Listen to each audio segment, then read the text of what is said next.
UP के पूर्व मुख्यमंत्री कल्याण सिंह का हाल ही में निधन हुआ था, जिसके बाद न सिर्फ प्रदेश बल्कि देश भर में शोक की लहर दौड़ पड़ी थी। राम मंदिर निर्माण के सपने को साकार करने में कल्याण सिंह की अहम भूमिका को कभी भुलाया नहीं जा सकता। उनके बारे में विशेष जानकारी के लिए दिनमान टाइम्स ने बाबरी विध्वंस की प्रचलित फोटो कैप्चर करने वाले फोटो पत्रकार राम बहादुर थापा जी से बातचीत की है, जिसका अंश हम आपको सुनाएंगे। इससे पहले आपको बता दें कि राम बहादुर थापा जी को आरवी थापा के नाम से लोग जानते हैं। स्टूडियो से फोटो पत्रकार बनने वाले आरवी थापा बाबरी विध्वंस के समय नवभारत टाइम्स और टाइम्स ऑफ इंडिया में बतौर पत्रकार थे और उन्होंने कई एक संस्थाओं में कार्य भी किया है। और आपको बता दें कि बाबरी विध्वंस की सबसे प्रचलित फोटो जो आप देख रहे हैं, वे इस फोटो को कैप्चर कर कई एक हस्तियों और देश के लोगों के नजर में आए। आरवी थापा जी से हमारी टेलीफोनिक वार्ता हुई है, इसका अंश आप जरूर सुने। पहला सवाल है कि कल्याण सिंह जो थे वो बाबूजी कैसे बने? कल्याण सिंह से बाबूजी बनने की क्या स्टोरी रही सर? कल्याण सिंह जी से बाबूजी बनने का ये था कि जहाँ तक मैंने अपनी पत्रकारिता में देखा, उनके अंदर एक क्षमता थी। मतलब वो एक तो सारे अपने कार्यकर्ताओं को बाय नेम वो जानते थे और अक्सर हमने कभी जैसे इनका प्रदर्शन वगैरह होता था, कोई प्रदर्शन हुआ या कोई मतलब धरना अरना कुछ भी होता था, उसमें तो ये रहते ही रहते थे। और मान लीजिए कि अगर प्रदर्शन में जैसे लाठी चार्ज हो गया और उसमें कार्यकर्ता अगर चोट खा गए तो लोग जाके, चूंकि बाबूजी भाजपा में बड़े थे, मतलब बड़ा चेहरा था बाबूजी का, तो लोग कार्यकर्ता इनसे जाके शिकायत करते थे कि बाबूजी देखिए वहाँ हमारे ऊपर लाठी चली और ये है, हमारी पिटाई हो गई। तो बाबूजी जो है सबको मतलब बड़े प्यार से मतलब उनके पीठ पे हाथ फेरते हुए कहते कहाँ दर्द हो रहा है? यहाँ है, अरे लाओ मैं दबा देता हूँ, चलो कुछ नहीं, इतना तो चलता है भाई धरना प्रदर्शन में, है ना।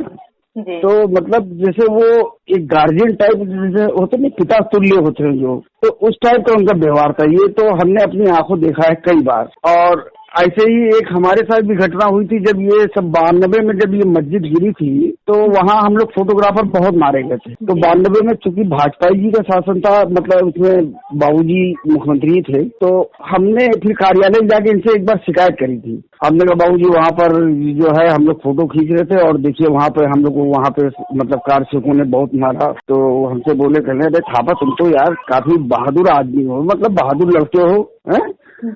और इतनी सी पिटाई से तुम घबरा गए हैं? भगवान राम के नाम पे इतना तो चलता है ना, और फिर तुम तो फोटोग्राफर हो, पहले कहाँ चोट लगी है? तो हमने उनको दिखाया हल्का सा, मैंने कहा ये देखिए ये पीठ पे देखिए यहाँ मारा है, चले आओ इधर आओ इधर आओ। तो पीठ पे मतलब हम लोग चले लाओ मैं दबा देता हूँ और ये है वो है ना। तो मतलब जैसे पिता होते हैं ना, बाप जो होते हैं वो संतावना देते इस टाइप से। जी जी, मतलब उनका व्यवहार ही ऐसा था। बस इसलिए सब उनको मतलब एक बार कहा जाए कि घर के पिताजी को उतना नहीं मान सम्मान देते थे जितना इनको सम्मान देते थे। और ये इनकी एक खासियत और थी जी, कि जैसे और मुख्यमंत्री जैसे मतलब मुलायम सिंह रहे हों या नारायण तिवारी रहे हों, मतलब यहाँ तक कार्यकर्ता जल्दी पहुंच नहीं पाता था।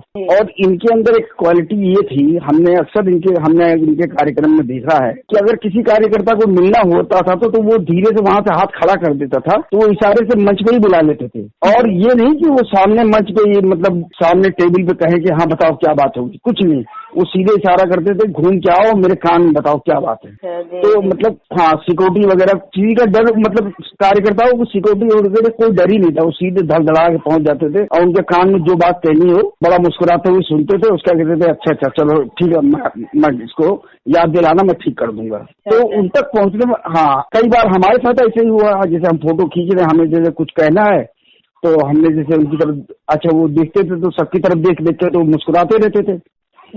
तो अब वो जैसे हमें कुछ कहना है तो हमने धीरे से हाथ उठा दिया, तो वो कहते थे हाँ थापा बताओ, आओ इधर आओ। तो हम जैसे मंच के सामने खड़े हुए, हमने कहा कि अरे मुख्यमंत्री जी, बाबूजी, मुख्यमंत्री जी बोलना पड़ता था भाई, मुख्यमंत्री थे।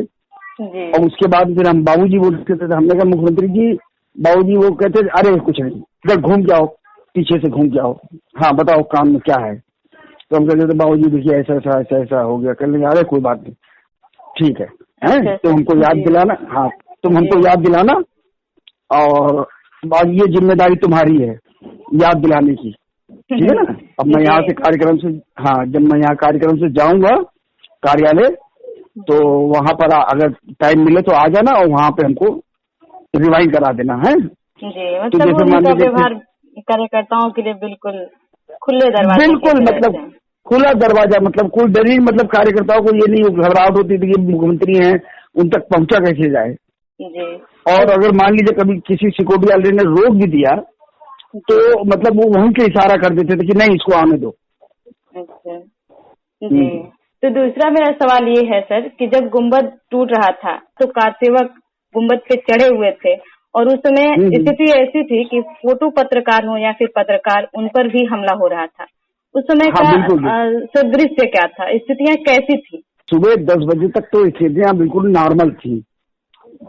दूर मंच लगा हुआ था, मंच से उमा भारती, अशोक सिंघल, जो अयोध्या के संत महंत थे, सब बैठे हुए थे जी। तो सब कुछ सामान चल रहा था। लोग मतलब वही विवादित ढांचे के अगल बगल चक्कर काट रहे थे घूम घूम के और अपना भजन गा रहे थे। तो वही हम लोग भी फोटो खींच रहे थे। फिर अचानक 9:45 बजे, करीब 9:30 पौने 10 बजे एकदम शोर सा हुआ काफी, तो भगदड़ टाइप की मची। अच्छा, भगदड़ हुई तो भगदड़ में ये हुआ कुछ समझ नहीं आया कि हुआ क्या।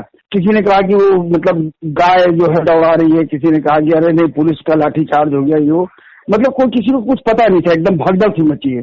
और एक एकदम बड़ा सा रेला जो था वो सीधे कार से होगा, वो सीधे गुम्बद पे चढ़ना शुरू हो गया और उस पे मतलब फिर वो सरिया सब्बल और फावड़े और जो बेलची जो था वो धड़ाधड़ उस पे चलने लगे। तो हम लोग फोटो करने लगे। अच्छा, फोटो करने लगे तो इसी बीच जो था पता चला साहब फोटोग्राफरों की पिटाई शुरू हो गई फोटो न खींचने देने के लिए। तो हम भी जब वहाँ दौड़े फोटो करने के लिए तो पीछे से एक आवाज आई, चलेंगे थापा है, थापा थापा। तो मुझको ये लगा कि जैसे कोई हेल्प के लिए नहीं होता जैसे किसी ने, तो मैंने कहा सोचा कोई हमारे साथ का ही है, तो उसने थापा थापा आवाज दी। तो जैसे मैं घूमने लगा तो जाड़े का टाइम था, तब तक जैसे मैं घूमा तब तक किसी ने पीछे से बाल पकड़ के हमको वहीं पे गिरा दिया और उसके बाद 10-15 मिनट तक तो वो हमारी खूब कायदे से कार सेवा हुई, मतलब लात घूसे और थप्पड़ अप्पड़ सब हमारे ऊपर चले। तो पिटाई होती रही, कुछ समझ में नहीं आया क्या हुआ क्या। बस हम नीचे पड़े अपना, हमने धीरे से दोनों बाहें से सर को कवर किया अपने और एकदम लड्डू बन के वहीं पड़े रहे। उसके बाद वहाँ पिटाई होती रही। उसके बाद में अचानक हमको एकदम पकड़ के खड़ा कर दिया गया और इशारा किया गया कि इधर से भाग जाओ नहीं तो मार डालेंगे। तो वो सीता रसोई के बगल से हम भागते हुए सीता रसोई की तरफ दौड़े।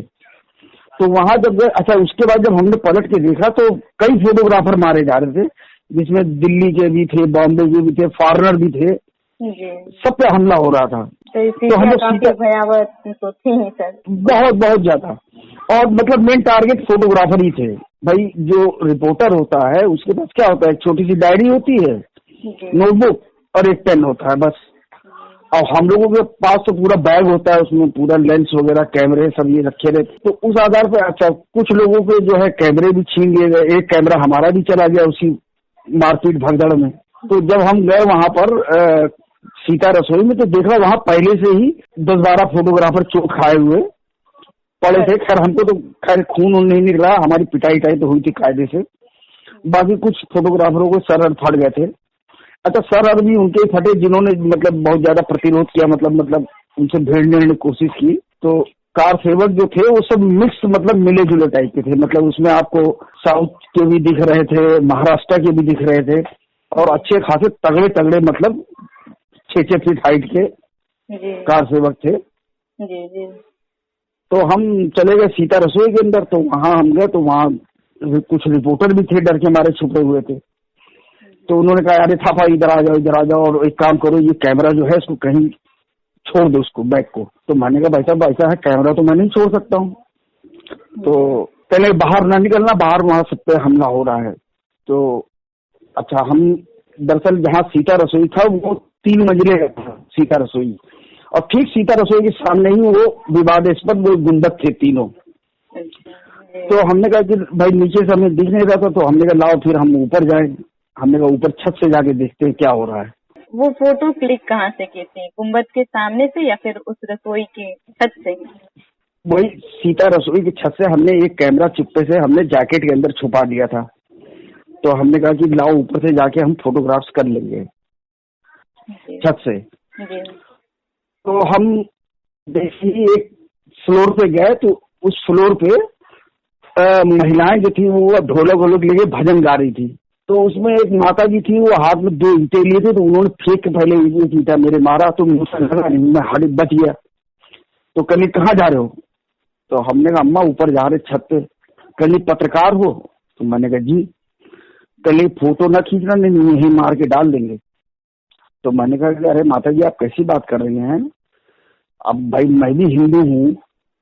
अरे मेरा कैमरा सब छिन गया, मैं फोटोग्राफर था, मेरा कैमरा सब छिन गया।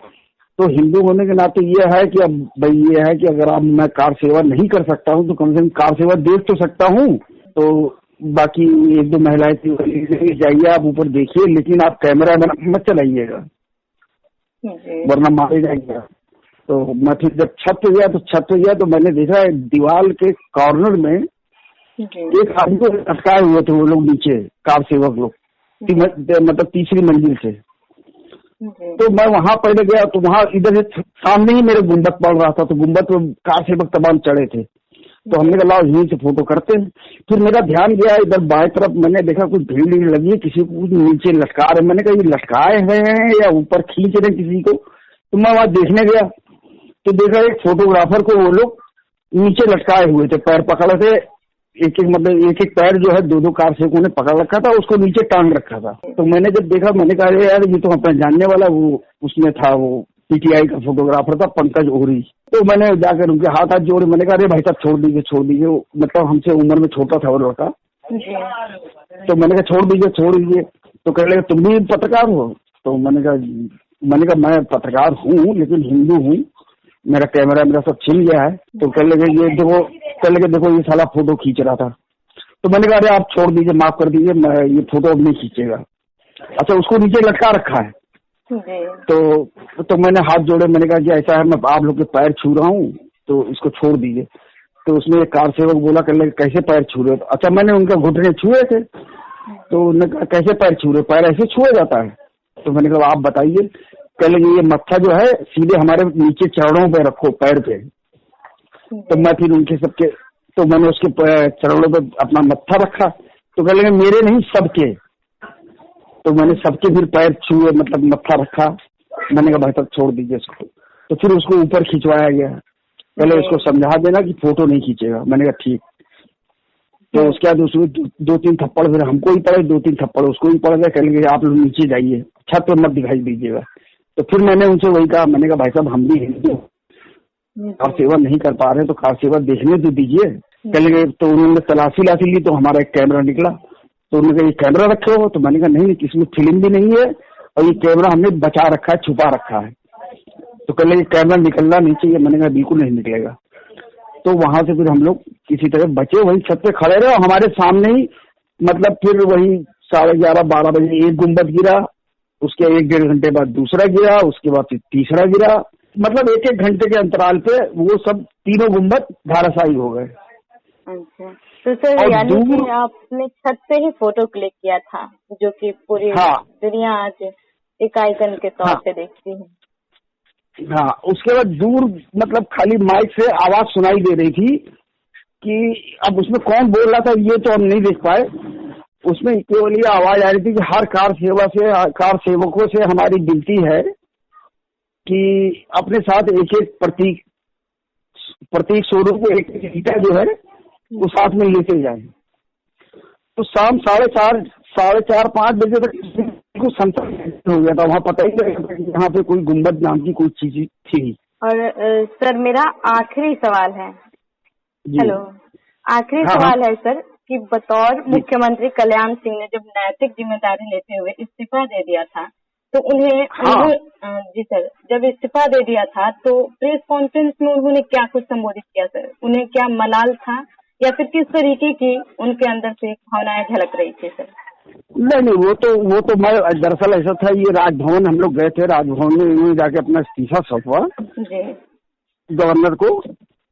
और सारी मीडिया हम लोग वहीं पे थे। तो उन्होंने बड़े मतलब जैसे होता नहीं कि चेहरे पे एक बड़ा गर्व वाला भाव होता है, जी तो इन्होंने वहाँ पे वो इस्तीफा देने मतलब गवर्नर को सूचना देने के बाद जो भी इस्तीफा जो भी है वो देने के बाद वो प्रेस वालों से मुखातिब हुए थे। तो उसी भीड़ में हम भी बैठे हुए थे। तो प्रेस वालों ने पूछा कि सर आपने ये हो, तो उन्होंने कहा ऐसा है कि जो भी हुआ है उसका मुझे बड़ा गर्व है और मुझे बड़ी शांति मिली है। जो मतलब एक गुलामी की प्रतीक जो क्या था वो था, जी उससे आज जो है मेरे को बड़ी मतलब तसल्ली हुई है। और मतलब चेहरे पे उनके भाव थोड़ा मतलब बार बार वो चेहरा पोंछ रहे थे जी और मतलब इस टाइप से देख रहे थे जैसे उन्होंने बहुत बड़ा काम कर दिया है। अच्छा, वो ये सब बोलते हुए उन्होंने हमारी तरफ देखा जी तो हम मुस्कुराए, हम उनके पास गए तो हमसे कहले क्यों थापा ठीक रहा? अरे मैंने कहा सर जय श्री राम। तो जी फिर एकदम खुद ही वो एक बार कस के चिल्लाए कहने जय श्री राम। तो फिर सारा मतलब वहाँ उसमें मीडिया में भी लोग चिल्लाए बाकायदा। फिर उन्होंने वहाँ कहा, कहने लगे भाई ये प्रेस वालों को भी मिठाई खिलाओ भाई, सबको इनका मुंह मीठा कराओ। अच्छा तो उसमें तो कुछ लोग मतलब नहीं खाए, हम लोग तो बड़ा मतलब खुश थे। जी हाँ, तो मतलब उनका मतलब भाव इस टाइप का था कि जैसे मतलब एक जंग हम लोगों ने फतेह कर ली। अच्छा, मतलब हाँ। उन्हें मलाल नहीं था। ना कुछ नहीं, बल्कि वो बड़े खुश थे। और उसके बाद भी फिर जब ये सब होने के बाद भी हम लोग, मैं खुद गया था उनसे मिलने, तो मतलब वो सबसे यही कह रहे थे कार्यकर्ताओं से ठीक रहा अच्छा रहा। हम लोग कहे बाबूजी बस आपका जो निर्णय है बहुत बढ़िया है, करने बस यही होना चाहिए। तो मतलब उनके चेहरे पे विजय भाव थी। बाबूजी सर आज नहीं रहे। रामलला का मंदिर का शिलान्यास तो उन्होंने देखा, लेकिन रामलला का दर्शन नहीं कर पाया। आप मतलब इस पे क्या कहना चाहेंगे सर? मैं बस यही कहना चाहता हूँ कि आज देखिए इतना भव्य राम मंदिर का निर्माण हो रहा है मोदी जी के मतलब उनके सोचने से, है ना। जी तो इसके नींव में जो नींव में तो हम लोग तो रहे हैं, जी तो नींव का पत्थर जल्दी दिखता नहीं है किसी को। जी और एक बात की खुशी हो रही है कि बाबूजी का सपना भी पूरा हो गया। लेकिन बस हमको बस यही अपनी तरफ से मैं ये कहना चाहता हूँ कि एक बार हमारे पिताजी थे वो गुजरे, तब हम अनाथ हुए दोबारा। अब हमने अपने आप को दोबारा फिर एक बार महसूस किया है कि मैं अनाथ हुआ हूँ। तो सुना आपने किस तरीके से बाबरी विध्वंस के समय आरवी थापा जी ने अपनी नजरों में कैद की तस्वीरों को आपसे साझा किया और यह भी बताया कि कल्याण सिंह जी बाबूजी कैसे बने। तो कुछ इस तरीके की खास स्टोरी जानने के लिए आप दिनमान टाइम्स को सब्सक्राइब करें और बेल आइकन दबाना बिल्कुल ना भूलें। आप अगर फेसबुक पे देख रहे हैं तो लाइक करें और ट्विटर पे देख रहे हैं तो फॉलो करें और इंस्टाग्राम पे देख रहे हैं तो आप हमसे जरूर जुड़ें।